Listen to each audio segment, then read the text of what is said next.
Hey, what's up, guys? This is Taylor. Today is Sunday, the 22nd of October, and I've got three things for you for the week ahead: the dollar, the S&Ps, and the put-call ratio. So we'll start off here with the Dixie, the almighty buckaroo, the greenback. Now, I know a lot of the selling pressure as of late has kind of been attributed to the news, and obviously there's a lot of bad shit going on in the news. However, the dollar here, the strength we've seen here in the Dixie since July, that's put a lot of pressure on the market. In combination with the news and things like that.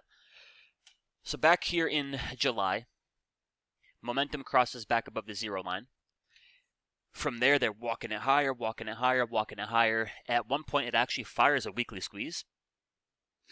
And now, kind of interesting, that weekly squeeze fired 1, 2, 3, 4, 5, 6 weeks ago.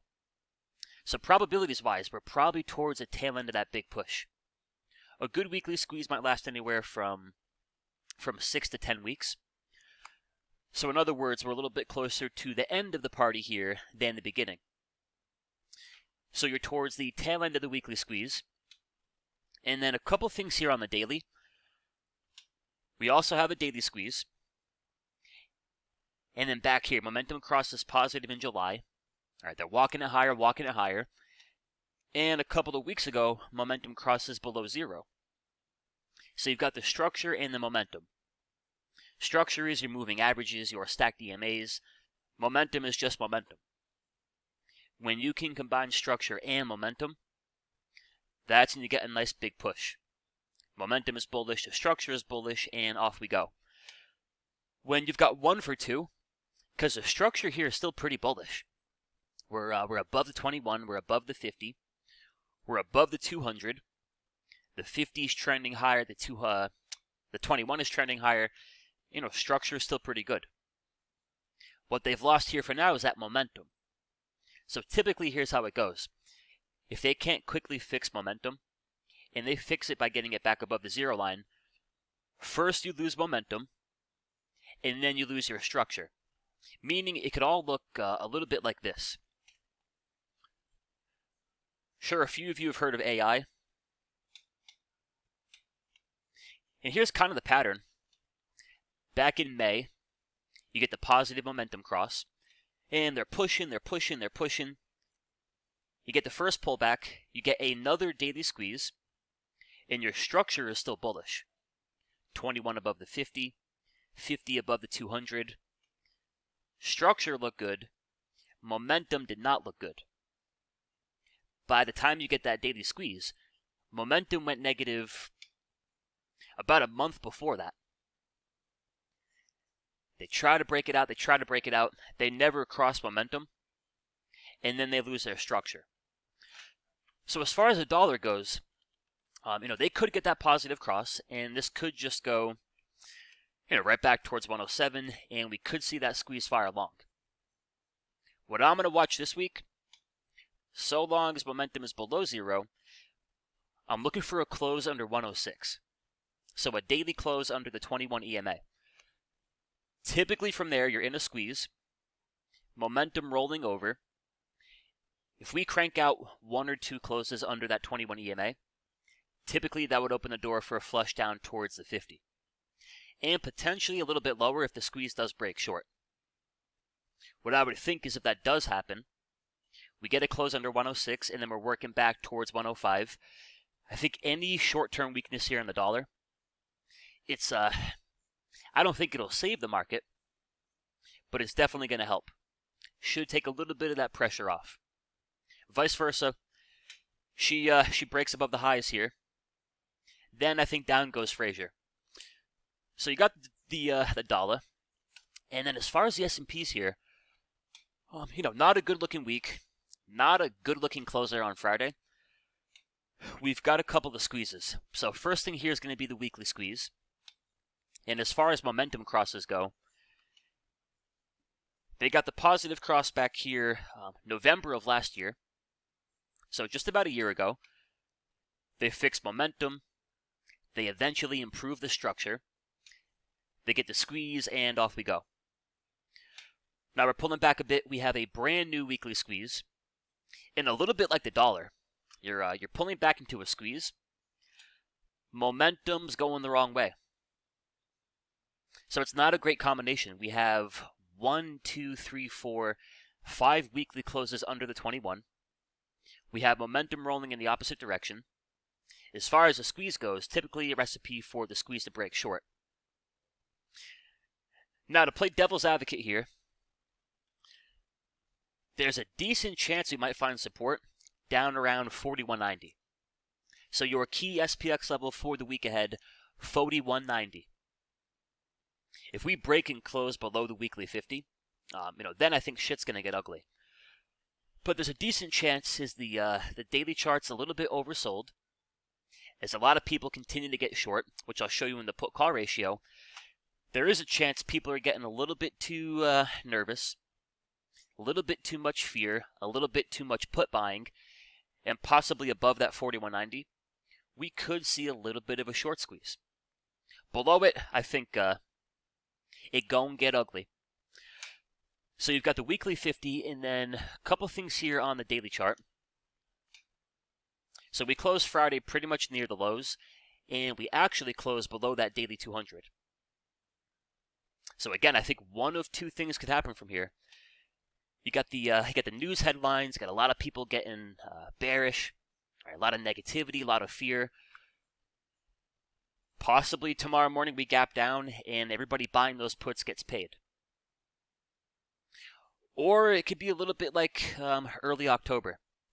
So early October we're getting a big flush. Right, everything looks bearish, everything looks like a short. Then a couple of days later you got the big short squeeze. So the put-call ratio, which on Thinkorswim is P-call, $ P-call. This just tells us whether folks are buying puts or if they're buying calls. So anytime the put call is pushing through 1, there's a lot of put buying going on. So you'll see back here October 4th, we get a big pump in the put call up here towards 1.2. 2 days later, we got the short squeeze. So they pull the market lower, they drive the fear, they rope you into the puts, and then they rug pull. Short squeeze ensues. So on Wednesday, we're up here at 1.2, and then Thursday and Friday, put call closes around 1.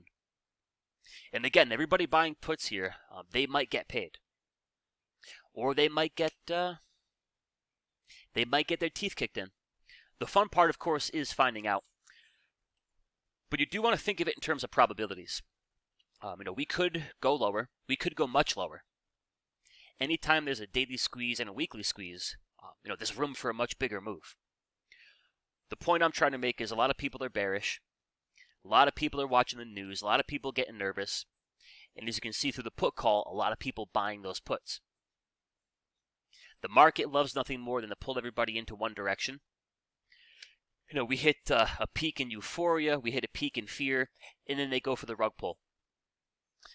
So I say all that to say, watch that 4,200, 41.90.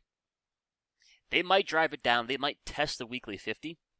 If at any point things start to stabilize a little bit, you're getting a 5-minute buy signal. All of a sudden, we're getting a 15-minute buy signal. And then more importantly, if we are getting a Dixie under that 106, I do think there could be a bounce here. Now, it'll be a personal choice whether you want to play that bounce long or just try to use that bounce as a shorting opportunity. I'm looking for a little bit of both. I do think eventually the daily squeeze will break short. So as long as we have a daily squeeze and a daily sell signal, a little bit of the game plan has to be short the bounce. But you get the Dixie breaking down a bit. Big push, hit a point of exhaustion, and down she goes. That's going to help the indices take a little bit of pressure off. If you get the Dixie pulling back, just as everyone and their mama got short, could make for an interesting bounce. Or we gap down tomorrow and it's the end of the world. My advice, guys, always just think in terms of risk versus reward. A lot of my trading, especially my swing trading, is done based on the daily chart. For me here on the daily chart, that 21 EMA, it's the line in the sand. If I'm long, I'm typically going to take my exit on a break under the 21. If I'm short, I'm typically going to cover that short on a push above that 21. So if that's my line in the sand, wherever I'm getting short, I can measure my risk as far as, all right, what's the distance between the current price and that 21 EMA. Now, with that being said, the best entry would be 1 or 2 points under the 21. If I can short it at 43.20 and then take off that short on a move above 43.30, it's not too much risk. You got the risk and then you got the reward. The reward part for me is a little bit tricky. Unless we're looking for a total, just like total devastation of the market, I do feel like I might be a little bit late to the ideal short. We're down here at the daily 200. We're pretty far from that daily 21. We're not too far from 4,200. We're not too far from the weekly 50. We might hit 4,100 by Friday. Point I'm trying to make is I think if we're going lower, maybe we're looking at another 20, 30 bucks. And then I think any bounce here could take you back towards 43.30. Meaning I short it here. I maybe catch another 20 bucks. I might take a nice healthy 50, 60 on the chin. Not looking for that. I'm looking for the opposite. So my game plan would be let them bounce it. And then some point, under that 21 EMA, then you look for your short. But not down here. You want to take entries that you would take for your next 100 trades. I don't think getting short this far from the daily 21, this close to major levels of support, and mind you, while everybody else is getting short, I don't think that's an entry that's going to serve me well 100 times in a row. I think better trap the shorts, let them squeeze out the shorts, and then on that rally, then I'll look for a spot to get short. Then I can jump in, then I can work a good risk reward. But alright guys, I'll do my best to try to get a couple updates out this week. Waking up early on Tuesday, and I am hitting the road for a road trip. Going to see all my simpler friends. So I'll keep the updates coming as I can, and then I'll be back home next Sunday. But alright, y'all have a good night. And for those of you in the Mastery, I will see y'all at 6 o'clock tonight, 6 p.m. Eastern, 5 p.m. Central. And we'll do a little bit of live futures trading together. Going for that 1K a day goal. But alright guys, enjoy your night. Go Broncos. Talk to you soon.